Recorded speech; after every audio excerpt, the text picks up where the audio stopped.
ప్రభుత్వ పాఠశాలలను కార్పొరేట్ స్కూళ్లకు దీటుగా అభివృద్ధి చేస్తాం. ప్రతి పేద విద్యార్థికి ఉన్నత చదువులకు గట్టి పునాదులు వేస్తాం. అందుకు అవసరమైన అన్ని మౌలిక సదుపాయాలు ప్రభుత్వ పాఠశాలల్లో ఏర్పాటు చేస్తాం. ఇవి రాష్ట్ర ప్రభుత్వం సంబంధిత శాఖ మంత్రులు, నియోజకవర్గాల్లో శాసన సభ్యులు తమ పర్యటనలో తరచూ చెప్పే మాటలు. ఒక్కసారి క్షేత్రస్థాయిలో పలు ప్రాథమికోన్నత ఉన్నత పాఠశాలల దుస్థితి పరిశీలన గనక చూస్తే నేతల మాటలు నేతి బీరలో నేతిలానే కనిపిస్తోంది. ఇంతకీ ఆ పాఠశాల ఎక్కడ, అందులోని ఉన్న సమస్యలేంటి, అక్కడ ఎదుర్కొనే ఇబ్బందులేంటో తెలుసుకోవడానికి ఈ పల్లె పాఠశాల కథనాన్ని చూడాల్సిందే.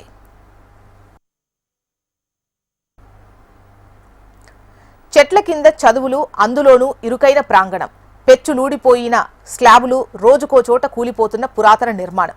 అక్కడ చదువుకునే విద్యార్థులకు, పాఠాలు చెప్పే ఉపాధ్యాయులకు ఎప్పుడూ ఎలాంటి ప్రమాదం ముంచుకొస్తుందో అనే ఆందోళన. దాంతో చెట్ల కిందే చదువులు, మండు టెండల్లో ఉక్కిరి బిక్కిరి, వాతావరణం అనుకూలిస్తే భవనానికి ఏ ప్రమాదం ముంచుకొస్తుందో అనే భయాందోళన. అందుకే అక్కడి ఉపాధ్యాయులు ప్రమాదాన్ని ముందుగా శంకించి ఉన్న విద్యార్థులను చెట్ల కింద, గోడ నీడ కింద విద్యాబోధన చేస్తున్నారు. ఇది ఉమ్మడి నెల్లూరు జిల్లా, ప్రస్తుత తిరుపతి జిల్లాలోని పెళ్లకూరు మండలం దొడ్లవారిమిట్ట ఉన్నత పాఠశాల పరిస్థితి. ఒకే పాఠశాల ఉన్న దాని వలన 1 నుంచి 5వ తరగతి పిల్లలు అందరూ 60 మంది దాకా ఉన్నారు. వాళ్ళకి చాలా ఇబ్బందిగా ఉన్నది. సబ్జెక్టులు కూడా ఒకే సబ్జెక్టులు అందరూ కలిసిమెలిసి చెప్పేకాడికి ఏ సబ్జెక్ట్ ఎట్లా ఉందో అర్థమే కావడంలా. అదేదంటే ఒకవేళ ఏదన్నా బయట నుంచి బుక్స్ గిక్స్ వచ్చినా దాంట్లో పెట్టుకునే దానికి ఇబ్బందికరంగా ఉన్నది. ప్లస్ వచ్చి చెట్ల కింద స్కూల్ పిల్లలను కూర్చోబెట్టి చెప్పడం వల్ల చాలా ఇబ్బందిగా ఉన్నది. అన్ని సబ్జెక్టులు కలిసి వాళ్ళకి ఎక్కడ ఎట్లా చేయాలన్నా వాళ్ళకి ఏ సబ్జెక్టుల వల్ల కూడా ఏమీ అర్థం కావడం లేదు.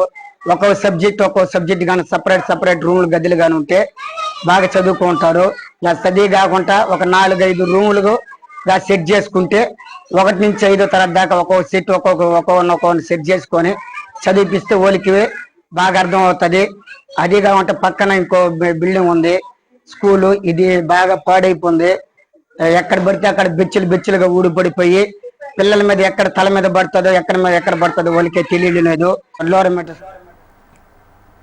పాఠశాల ఉపాధ్యాయులు విద్యార్థుల పరిస్థితిని పరిశీలిస్తే ఉన్నది ఒకే తరగతి గది. అందులో 1 నుంచి 5వ తరగతి వరకు 42 మంది విద్యార్థులు. ఒకే తరగతి గదిలో 2 నుంచి 3 తరగతుల విద్యార్థులకు విద్యాబోధన. 2-3 టీచర్లు ఒకేసారి ఏం చెబుతున్నారో ఎవరికి ఏం అర్థం కాని పరిస్థితి. ప్రమాద పరిస్థితిలో ఉన్న పాఠశాలకు విద్యార్థులను చదువు కోసం పంపాలంటే అటు తల్లిదండ్రులు తీవ్ర ఆందోళన చెందుతున్నారు. తమ పిల్లల చదువులకు రక్షణ కల్పించండి మహాప్రభు అంటూ ప్రభుత్వాన్ని, ప్రజా ప్రతినిధులను వేడుకుంటున్నారు. 1 నుంచి 5 దాకా చదువుతున్నారు పిల్లలు. ఇక్కడ ఒకే సబ్జెక్టు 5 మంది చదవాల్సి వస్తుంది. దానివల్ల మాకు ఇబ్బందిగా ఉండదు. మా పిల్లల చదువు పాడవుతున్నాయి. మాకు 4 గదులుగా కావాలని కోరుకుంటున్నాము. గవర్నమెంట్, రాజకీయ నాయకులు ఎవరైనా మాకు సహకరించగలరని కోరుకుంటున్నాం. దొడ్లవారిమిట్ట గ్రామంలో 5 తరగతులు ఉన్నాయి. 5 తరగతులకి ఒక్క స్కూల్ ఉంది. 5 తరగతులకి ఒక స్కూల్లో ఈ పిల్లలు ఇబ్బంది పడుతున్నారు. వర్షం వచ్చినా, ఎండ వచ్చినా మాకు ఇంకొక బిల్డింగ్ ఉంది కానీ దాంతో పెచ్చులు పడుతున్నాయని మేము చెట్ల కింద అట్టా కూర్చోబెట్టి చదువు చెప్తున్నారు. అది ఏం చెప్తున్నారా, మా పిల్లలు ఏం నేర్చుకుంటున్నారా, మా పిల్లలు ఎలా అయితే చదువు బాగా నేర్చుకొని భవిష్యత్తులో బాగుండాలని మేము కోరుకుంటున్నాము. కాబట్టి మాకు బిల్డింగ్ ని శాంక్షన్ చేయవలసిందిగా కోరుచున్నాము. తొందరగా ఈ బిల్డింగ్ శాంక్షన్ అయ్యి మా పిల్లల చదువు విషయాన్ని దృష్టిలో పెట్టుకొని మా బిడ్డల భవిష్యత్తు గురించి ఆలోచించి